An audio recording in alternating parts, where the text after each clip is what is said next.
आश्रव तत्व बेटा अंकुश, ये है रहस्य जिनागम का। ये नहीं देखना अब आपको आज से कि जगती पर लोग क्या कर रहे हैं, आपको ये देखना है कि लोक में मेरे परिणामों की धारा क्या चल रही है। संपूर्ण उत्पाद में ध्रुव की व्याख्या का उद्देश्य समझिए आप। इस उत्पाद में ध्रुव की व्याख्या में प्रथमान योग की कथाएं हैं। उत्पाद में ध्रुव की कथा में व्याख्या में चरणन योग के आचरण हैं। उत्पाद में ध्रुव की व्याख्या में कर्णन योग की कर्म प्रकृतियां बैठी हुई हैं। उत्पाद में ध्रुव की व्याख्या मित्र द्रव्यान योग के साथ तत्नोपदा पंचाशकाय विराजमान है। इस उत्पाद ध्रुव के बिना जगती पर कोई तत्व नाम की वस्तु ही नहीं है। उत्पाद ध्रुवतम सत सद्रव्य लक्षणम। हो सकता है संदीप दीपक के मन में चल रहा हो, अब तो ये विराम हो जाएगा उत्पाद ध्रुव का, और ये भी सोच सकते हैं इसमें किसी व्यक्ति को विषय दे दिया आपको उत्पाद ध्रुव पर बोलना, कितने दिन क्या बोल सकते हैं आप, ये सोचोगे। परंतु मेरे मित्र, मैं आपसे स्पष्ट कह रहा हूं, यदि जीवन भर भी आप मेरे जितनी आयु क्रम के निषेक हैं, मैं पूरे निषेक भर प्रमाण तक उत्पाद ध्रुव पर बोल सकता हूं।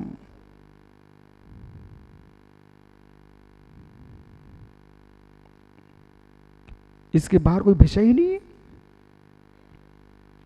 द्वासंग का एक भी सूत्र इसके बाहर नहीं है। और द्वासंग तो छोड़िए ज्ञानी, केवल ज्ञान के जितने ज्ञेय हैं वे भी इसी के अंतर्गत हैं।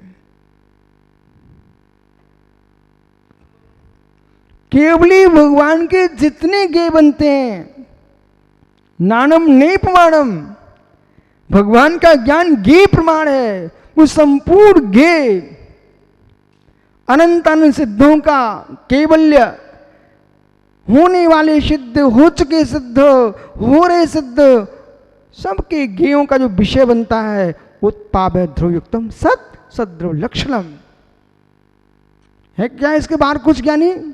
कुछ भी नहीं है। इसलिए अब आज से जब भी तत्वासूत्र का स्वाध्याय करें, अब दृष्टि ऐसी बना के पढ़ें, पांचवा अध्याय। इस सूत्र पर सोचा क्या सारस्वत जी? भे संगातभ्य उत्पद्यन्ते, वहीं लगाते रहे। जैसे भोला जी शाम को सुबह दिखा रहे थे मेरे लिए एक सूत्र तत्वासूत्र का, बोली ये हिंदीकार ने ऐसा लिखा है। बेटा उनने अपनी प्रज्ञा से उनके हिसाब से किया है, लेकिन आवश्यकता नहीं है। एक सोने की डली थी, जिस सुनार को मात्र अंगूठी बनाना बनता है, उसने उसके तोड़ ताड़ के अंगूठी बना के तुमको दे दी, कोई टेंशन नहीं, उसको तो वही बनता था ना। और दूसरे सुनकर वही अंगूठी लेके गए। अंगूठी इतनी वजनदार थी, 2-3 तोले की थी वो, उसमें से उसने अंगूठी भी बना के दे दी आपको, एक चैन भी बना के दे दी। ये हो सकता है क्या? बोलो क्या नहीं हो सकता है? क्या हो सकता है ना।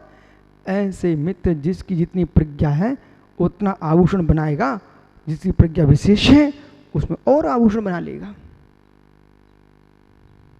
और बताऊं, ओ दीपक की बेटे की माँ ने जा करके मटर बनाए, मटर और उनके छिलके निकाल करके बाहर रख दिए। बोले गाय आएगी खा जाएगी। इसी बीच में बीच की दीपक की माँ आई, वो छिलकों को उठा लाई। तो दीपक के बेटे की माँ हंसने लगी, बोले कैसी माँ है, मैं तो बाहर डाल के आई थी, छिलके उठा लाई हो तू। और माँ ने मालूम क्या किया, उन छिलकों को धोना शुरू कर दिया। और कुछ तेरी माँ ने हंसना शुरू कर दिया। पर माँ धोती गई छिलकों को और थोड़ी देर बाद बैठ करके उन छिलकों को छीलने लग गई। छिलकों से और छिलके निकाल लिए। इसके बाद उसने बढ़िया साग बनाई छिलकों की। फिर कहा अपनी बहू से, तेरी माँ से, बोले बेटा आज भोजन तो करो, मेरी साग से भी भोजन करो। और जब उसने भोजन किए तो कहती माँ इतना स्वाद। हाँ बेटा, जिन्हें लोग छिलके मान के फेंक के आते हैं तो ज्ञानी में छिलकों में से कुछ और निकालना जानते हैं। ऐसे कुछ लोग एक बार शास्त्र पढ़ते हैं और रख देते हैं, बोले हमने पढ़ लिया शास्त्र। कम से कम 11 बार तो पढ़ो एक ग्रंथ को। ऐसे यदि तुमने अलंग ग्रहण को 17 बार पढ़ लिया तो तुम पंडित बन जाओगे बेटा।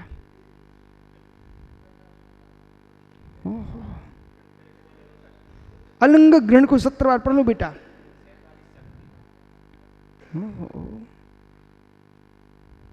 ज्ञानी पंडित बराबर ये रहस्य, एक विषय पर तुम कितने गहरे में डूब सकते हो। और मालूम ये डूबना ही तो, जब ध्यान की व्याख्या करेंगे तो जो निर्गंत मुनि होते हैं, निर्गंत मुनि यानी निर्गंत मुनि 12वें गुरुस्थान पर जो मुनिराज हैं, वे क्या करते हैं? वे यही तो करते हैं जो मैं आपको बता रहा हूं। मैं विरलन करके आपको बोल रहा हूं, आपको घना दिख रहा फिर भी मैं बहुत विरलन मान रहा हूं। वे घनत्व भूत में यही तो करते हैं, यही तो करते हैं।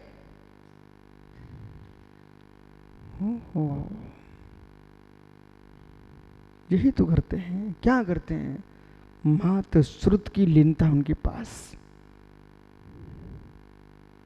12वें गुरुस्थान वर्ती मुनिराज घोर श्रुत में लीन है, अखंड श्रुत की धारा में लीन है। संजन सागर जी अखंड श्रुत की धारा में लीन है। निर्गंत मुनि। इसलिए जब तक हम, कम से कम इतना निर्णय कर लो, जब तक हम तैयार हो जाएं भरत क्षेत्र में, जब तक दूसरी 24वीं का काल ना जाए, और इतना विलंब नहीं करना आपको। छठवें काल से बचना है ना, तो यहाँ इतना गंभीर निर्णय कर लो। स्वर्ग में जाओ, विधि में मनुष्य देह प्राप्त करो, शिवमंदिर स्वामी के पाद में बैठ के जैनेश्वरी दीक्षा धारण करो, और मित्र तत्पाद का निर्णय करके मोक्ष तत्व की सिद्धि करो। ये संभव है, पर मुझे ये विकल्प है नहीं। इसलिए विकल्प नहीं है, अरे हमारे भरत क्षेत्र में भी तब तक समय आ जाएगा, यहां से भी मोक्ष हो सकता है। बस बस बस निर्गंध दशा की अनुभूति का विच्छेद ना हो। मोक्ष तो नियम से मिलेगा। मोक्ष की चिंता उन्हें सताए जिनको निर्गंध दशा का आनंद नहीं है। मुनि बनके मुनि बनते रहो, अच्छी बात नहीं है। मुनि बनके निर्गंध दशा की अनुभूति लो, बहुत अच्छी बात है। क्या यही कापी लेखन जोखन करते रहोगे मित्र? ये मुनिमी का काम है। ध्यान भी करो, अध्ययन भी करो मित्र। मित्र बार बार भेद विज्ञान इस बात का करो कि जो मेरे लिए आनंद आ रहा है वो मेरी कीर्ति का तो नहीं है, बस इसका जरूर चिंतन करो। जो मुझे आनंद आ रहा है मेरी यशा कीर्ति का तो नहीं है, निश्चिंतता का आनंद। ऋतिक, बालक घर में भी बेसुखी रह पाएंगे जो अपने घर के कार्य में संतुष्ट होंगे। विषय अपनी डायरी पर लिख लेना। ऋषभ पंडित यदि सुखी रह सकते हैं, इनको अपने वर्तमान की परिप्रेक्ष्य में संतुष्ट होना पड़ेगा। संदीप, आप अपने आप को संतुष्ट रखते हो? आप जहां जैसे हो वहां आप संतुष्ट होना पड़े तो सुखी हो पाओगे। कैलाश पाटनी मित्र, तरुण भाई, ये कैलाश पाटनी चाहें कि मेरे 15 पुत्र चाहिए मुझे, हजारों मकान चाहिए मुझे, मित्र दुखी हो जाएंगे क्षण मात्र में। हम जहां हैं गुरुओं की सेवा कर रहे हैं, मैं संतुष्ट हूं। मित्र आप आनंद में हो। जितने मुनिराज यहां पर हैं दीपक, इन लोगों के मस्तिष्क में आ जाए मैं कुछ ऐसा करूं, ये सब दुखी हो जाएंगे। जैसे व्यापारी अपने व्यापार में संतुष्ट होकर धन कमाता है, ऐसे 20 तरह के मुनिराज अपने चारित्र में लीन होकर के निर्जला स्थान को बढ़ाते हैं। गृहस्थ धन बढ़ाता है पंकज पुत्र और पारिचत भाई। मित्र, गृहस्थ धन बढ़ाता है, विद्यार्थी ज्ञान बढ़ाता है, योगी ईश्वर अपनी विशुद्धि बढ़ाते हैं, गुणस्थान बढ़ाते हैं।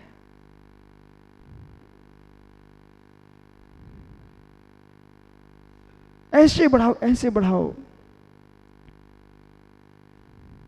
ऐसे बढ़ाओ, ऐसे बढ़ाओ, ऐसे बढ़ाओ, ऐसे बढ़ाओ। सुब्रत सागर जी, एक मादा पक्षी अंडे के अंदर आंख से चूजे को देख नहीं पाता, पर उसे द्रव दृष्टि का ज्ञान होता है। रवि एक मादा पक्षी को अंडे के अंदर जीव दिख रहा है, अपना बच्चा दिख रहा है। मित्र, मां का ओज आहार एक समय तक मिलता है, इसके बाद अंडा फूटता है, बच्चा निकलता है। फिर मित्र, जैसे अंडे का चूजा बढ़ते बढ़ते गगन में उड़ान बढ़ता है, जैसे अंडे का चूजा पवन बढ़ते बढ़ते गगन में उड़ान बढ़ता है, ऐसे बेटा गुरु का आशीर्वाद कब तक लोगे आप? अंडे से निकलो, अंडे से निकलो। कुछ दिन तक ही पक्षियाँ चोंच से बच्चे की चोंच में भोजन रखती है, इसके बाद तो स्वयं ही चुनना पड़ता है, फिर गगन में उड़ना पड़ता है। ऐसे मित्र जो शिष्यगण गुरु के आश्रम में जी रहे हैं, यही मोक्ष भेज देंगे, वे अभी चूजे के बारे में जानते नहीं। उन्हें मित्र स्वयं उड़ान भरना पड़ेगी, स्वयं अपना चुनाव करना पड़ेगा, और बोला स्वयं ही सिद्धालय में गमन करना पड़ेगा।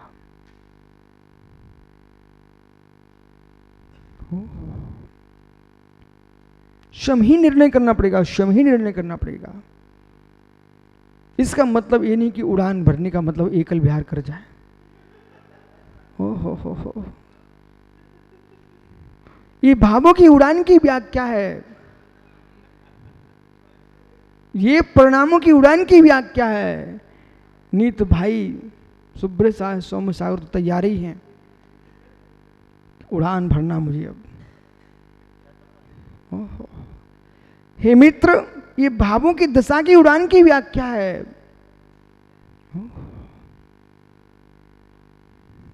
आइए, अथ गाथा पूर्वार्धीन है। विषय समझ में आ रहा है क्या? विषय समझ में आ रहा है क्या संदीप भाई? समझ रहे हो? उड़ान स्वयं ही भरना पड़ेगी। मैंने बच्चों को उसकी मां के द्वारा घोंसले से गिराते देखा है। चोंच मार मार के नीचे पटक रही थी पंडित चिड़िया अपने बच्चों को। जब तक नहीं जानता था आदमी, तब तक मालूम क्या कहता, करके देखो चिड़िया बच्चों को मार रही खाने नाले। वो वास्तव में बेटा मार नहीं रही थी। अब बेटा तुम तब तक घोंसले में कब तक बैठे रहोगे? वहां बैठे रहोगे तो पेट टेढ़े हो जाएंगे, पंखों में जान नहीं आ पाएगी उड़ने की। चिड़िया ने अपने बच्चों को घोंसले से जमीन पर टपका दिया, चोंच से नीचे गिरा दिया, और जैसे नीचे गिरने लगे तो वे पंख फड़फड़ाने लग गए। और जब पंख उनको मालूम चला रहे मैं तो आकाश में उड़ सकता हूँ, उड़ान भर के चलने लग गए, उड़ने लग गए। ऐसे मित्र भावों की उड़ान भरो। कब तक प्रथम गुणस्थान में बैठे रहोगे? उस भूमि से गिरो, हटो यहाँ से, ऊपर बढ़ो, 14वें गुणस्थान की ओर उड़ो। कब तक घोंसलों में बैठे रहोगे? जितने श्रमण, जितने साधक वर्ग है ना, मैं 13 पंथी में, 20 पंथी में, 16.5 पंथी में, 18 पंथी में, अमुक परंपरा का अमुक, सब घोंसलों में बैठे बेचारे। ये घोंसलों में बैठे, उससे निकल ही नहीं पा रहे हैं।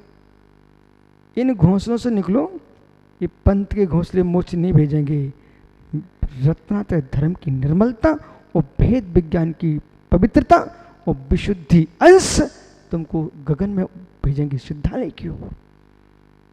इसलिए दीपक यथार्थ बोल रहा हूँ, मेरा किसी पंथ पे विश्वास नहीं है। नहीं है इसलिए मैं खुशी हूँ, आनंद हूँ। कोई पक्ष वाला सोचता भी नहीं है इसे मैं अपनी पुष्टि करा सकूं, क्योंकि उनको सबको पता है, मैंने बोल के रखा है, मुझे बांधो मत बहने दो, मुझे बांधो मत बहने दो, क्योंकि हमने आगमों में सत्य को जान लिया है। ये सारे पक्ष मध्यकाल की देन है, आगमों में कोई पक्ष नहीं है। वहाँ तो सत्य की व्याख्या उत्पाद विद्रुक्तम सत सद्रव लक्षणम, इस पर कौन विवाद करेगा? ऐसा विश्व में कोई दर्शन नहीं है। विष्णु सागी इस पक्ष इस विषय पर कोई विवाद करके दिखा दी। 5वें अध्याय में तत्वाश्र में कोई विवाद नहीं कर सकता। 85 में तुम क्या विवाद करोगे? उत्पाद विद्रुक्तम सद्रव लक्षणम, ज्यादा कुछ कहोगे? जैसे स्वामी की टीका आज पढ़ लो 11वीं गाथा की, उन्होंने बिल्कुल सामान्य बच्चों की भाषा में, बिल्कुल बच्चों तो कुछ समझ में आ जाए ऐसा लिखा, ओ बटुक देख बेटा, आप भी सोचोगे हम भी कभी बटुक थे, 85 की बात ना पढ़ सुनी थी मालूम। जैसे मैं कहता हूँ ना, मैं 1990 में मैं टीकमगढ़ में छुल्लक था, श्री सतखंडागम जी की वाचना सुनता था माज मंदिर में। वहाँ पर सर्वाह सिद्धि की वाचना होती थी, बृहद्रव संगरी की वाचना होती थी, गुरुजी हमको प्रवचन करना सिखाते थे। ये सब बेटा वो रील घूमती रहती है, एक कसाय नहीं है, ये स्मृति है। नहीं तो ऐसे भी ज्ञानी लोग हैं जगत में, हर बात को अनंतानंदी डालते हुए। ये अनंतानंदी कसाई नहीं है, ये धारणा शक्ति है। कसाय में खिन्नता होती है, कसाय में भोगाकांक्षा होती है, कसाय में ईर्षा डाह होता है। लेकिन ज्ञानी यहाँ न ईर्षा डाह कुछ नहीं है, ये तो धारणा शक्ति है। समझ गए? नहीं तो तुम जैसे गोमरसा कांडी बहुत दुनिया में मैंने देखे हैं। गोमरसार पढ़ो, पंचसंग्रह पढ़ो, सब पढ़िए, लेकिन विषय को ज्यों का त्यों लगाइए। कर्म की प्रकृतियां पढ़ डाली बेचारे ने, अपनी प्रकृति नहीं बदल पाया, तो क्या तूने किया जीवन में?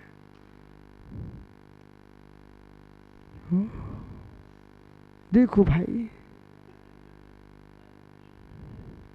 कर्म की प्रकृतियां गिन रहे भैया। एक जीव था, बहुत बड़ी कर्म की प्रकृतियां गिन रहे थे, बहुत सारे श्रवणों को भी गिना रहे थे। थोड़ी देर बाद मैंने उनको देखता रहा, चला गया। उन्होंने इशारा किया, आओ विश्वसागर जी बैठो। हमने कहा अब तुम गिन लो, फिर बाद में मिलते हैं, मैं जब मिलूंगा फिर मैं गिनूंगा।